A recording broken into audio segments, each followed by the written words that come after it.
નેતા અમિત ચાવડાનું ગ્રામ પંચાયતની ચૂંટણીને લઈને નિવેદન। વર્ષ 2022થી ગ્રામ પંચાયતની ચૂંટણીઓ નથી થઈ। 1/3 ગ્રામ પંચાયત ચૂંટણી વગર ચાલે છે। સરકાર પાસે પહેલા બહાનું હતું, ઝવેરી કમિશનનો રિપોર્ટ નથી આવ્યો અને હવે રિપોર્ટ આવે છે। 6 મહિના થયા, હજી સુધી ચૂંટણી નહીં થઈ। વહીવટદારો વધુ શાસન ન કરી શકે, સરકારને ફાવટ આવી ગઈ છે।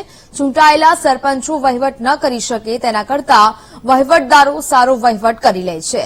ક્યાંક ભ્રષ્ટાચારમાં બાગ બટાઈ મળી રહેતી હોય તે માટે ચૂંટણી નથી થતી। સરકારને ડર છે કે જો અત્યારે ચૂંટણી કરાવે તો જનતા તમને જવાબ આપી દેશે અને લોકસભાની ચૂંટણી નજીક છે। આ પ્રકારેનું નિવેદન તેમને આપ્યું છે।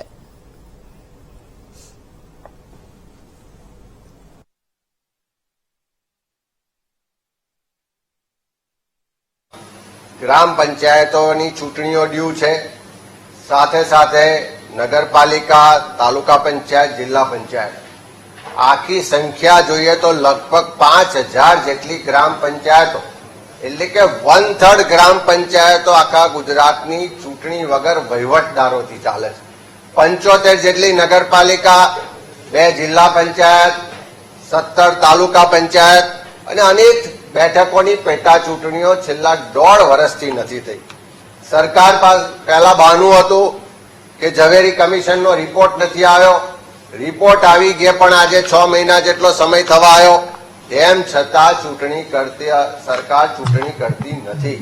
કાયદાની નિયમોની જોગવાઈ મુજબ 6 મહિનાથી વધારે વહીવટદારનું શાસન ના રાખી શકાય, પણ 1.5 વર્ષનો સમય થયો। સરકારને હવે ફાવટ આવી ગઈ છે કે ચૂંટાયેલા પ્રતિનિધિઓ વહીવટ ના કરે પણ સરકારના મળતિયા માનીતા વહીવટદારોથી સરકારને શાસન ચલાવવું છે।